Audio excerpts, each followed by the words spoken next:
Netflix'te goýberlen 6 ýerasty filmindäki Türkistan ýurdy köplere görä Türkmenistany ýada salýar. 13-nji dekabr anyny güni Transformers filminiň baş rejissory Michael Bay'in rejissorlugyny Six Underground ýagny 6 ýerasty adly täze çeper film Birleşen Ştatlaryň Netflix saýtyna tomoşaçylara ýetirildi. Çeper filmiň esasy süjet kompozisiýasy Türkistan bilen hyýaly ýurtda döwlet başlygynyň tagtdan agdarylyşyny gurrun berýär. Kinofilm synçylary filmde Türkistany suratlandyrmak üçin ulanlan döwlet simwollarynyň, adam atlarynyň we kompozisiýanyň beýleki möhüm elementleriniň Türkmenistany ýada salýanlygyny aýdýarlar. Filmiň ssenariýasynyň awtorlary Paul Wernick bilen Red Geezer. Baş rollarda Ryan Reynolds we Melanie Laurent ýaly meşhur kino ýyldızlary oýnaýar. Çeper filmlerdäki ýerler barada maglumat berýän atlaswonders.com saýty 6 ýerasty kinofilmindäki Türkistan ýurduň çeper beýanynyň Türkmenistanyň ilham alynıp döredilendigini aýdýar.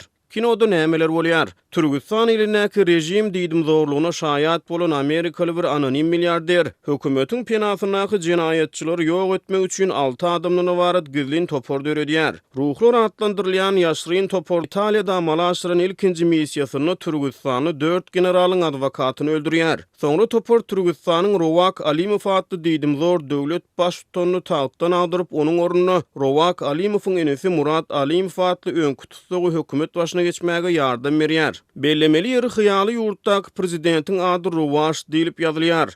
Rowak diýilip okurýar. Rowash türkmen adamy ady bolup ýatlasak 2019-njy ýylda Türkmenistanyň media serişdelerine giňen wasp edilen meşhur taýçana hem Rowash adyny götürýär. Çeper filmdäki hyýaly Türkistanyň türkmen dilinde gepleşilýär. Hyýaly ýurduň pul birligi manatdyr. Şeýle-de kinofilmde Türkmenistanyň döwlet nyşanlaryna juda meňzeş nyşanlary görkezilýär.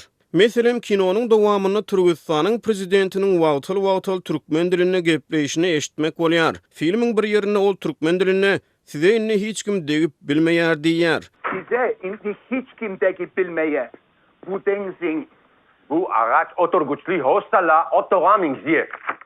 Rowak enesi Murady tutsak etdirýär. Çeper filmiň 44-nji minutlaryna Murat Günwatar Özbekistan nilen ýerde atyşykdan halas bolýar. Ruhlar Murady tutsaklykdan halas edip oňa hökümetiň başyna geçmäge ýardam berýär. Kinofilmiň dowamyny Türkmenistana ulanlan döwlet nyşanlary türkmençe ýazgy bilen görkezilýär. Meselem 1 sagat 38-nji minutyna türkmen dilinde uzak ýaşar Rowash Alimow diýen ýazgy bilen 8 buruşlukdaky bir güt kelleli döwlet nyşany görkezilýär. Bu aralykda Netflix media provideriniň saýty Türkmenistanyna petiklidir. 6 ýerasty filmini surata düşürmek üçin $150 milyon meşberine serişde sarf edildi. Türkmenistanda betaraplyk bayramyny bellemek boýunça geçirilen çäreler döwlet işgärleriniň maddi ýagdaýyna agram saldy. Bu barada Azatlyk radiosynyň Türkmenistandaky habarçylary aýdýarlar. Azatlyň Balkan vilayatyndaky habarçysy bayramçylyklar sebäpli regionyň büdjet işgärleriniň 150-200 manat çemeti pul tapşyrmagy mejbur edilenligini habar berdi.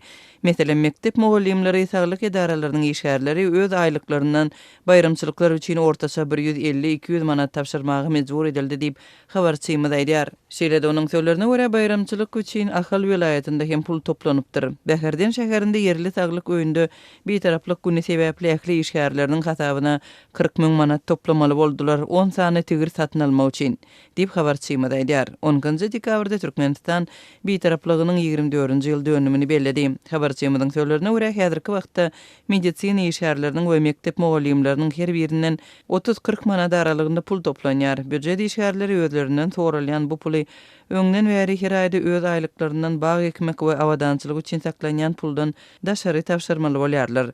Her aýda şäherde bag çekmek üçin 10 manat we idaralaryň zerurlyklary üçin 5 manat tapşyrýarlar diýip habarçymyz aýtdy. Türkmenistanda döwlet betaraplygy senetini we täze ýyl bayramçylygyny bellemek üçin elatdan pul toplamak çäreleriniň başlanmagyna bir aý goly wagt boldy.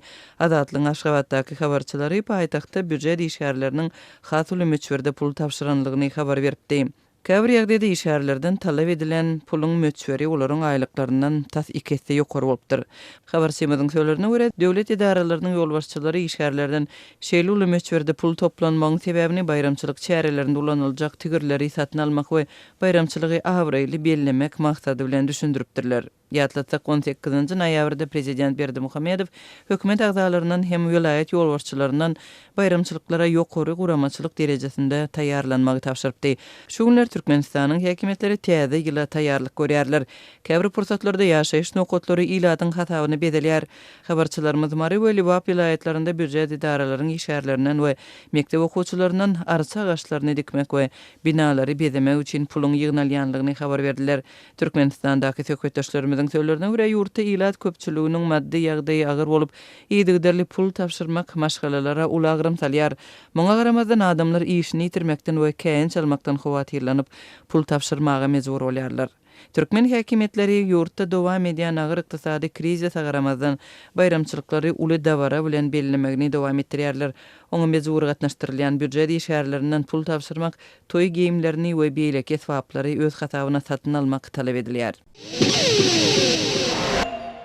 Şunlar Livapda polisiýanyň ýol gözegçiligi gullugynyň işgärlerini we olary para beren ýa-da para berendi öýdülýän raýatlary gözegçilik güýçlendi diýip Adatlyk radiosynyň bu vilayetdäki habarçylarynyň biri habar berýär. Vilayet prokuraturasynyň we Milli Howpsuzlyk ministrliginiň işgärleri ýol polisiýasyny derňemek boýunça berk iş alyp barýar. Polisiýa işgärlerini gulluk wezipesini amala aşyrýan mahaly, ýagny iş wagtynda islendik adam bilen el berip salamlaşmak we gürleşmek gadagan edilipdir. Soňky bir hepdäniň dowamında para almakda guman edilýän 15 çemesi polisiýa işgärine garşy derňew başladylypdyr diýip howpsuzlyk aladalar sebäpli gidlinlik şertinde söhbetdeş bolan habarçy 16-njy dekabrda beren maglumatynda aýtdy. Habarçy häzirki wagt polisiýa işgärlerini uzakdan ýa-da bu ýerlerden gözegçilik edilip, olaryň gidlin kamera düşürilýändigini aýtdy we ýakynly bolan bir wakany gurrun berdi. Saýat etrawynyň bir ýaşaýjysy Türkmenabanyň ýol polisiýasynda işleýän bir tanış bilen el berip salamlaşyp 5 minut çemesi gürleşip durýar. Şondan bäri polisiýa işgäri we saýatly ýaşaýjy prokuratura we Milli Howpsuzlyk işgärleri tarapyndan soraga çagyrylýar. Olary özleriniň salamlaşyp soňra da gürleşip duran pursatlarynyň gidlin düşürilen videosy görkezilipdir.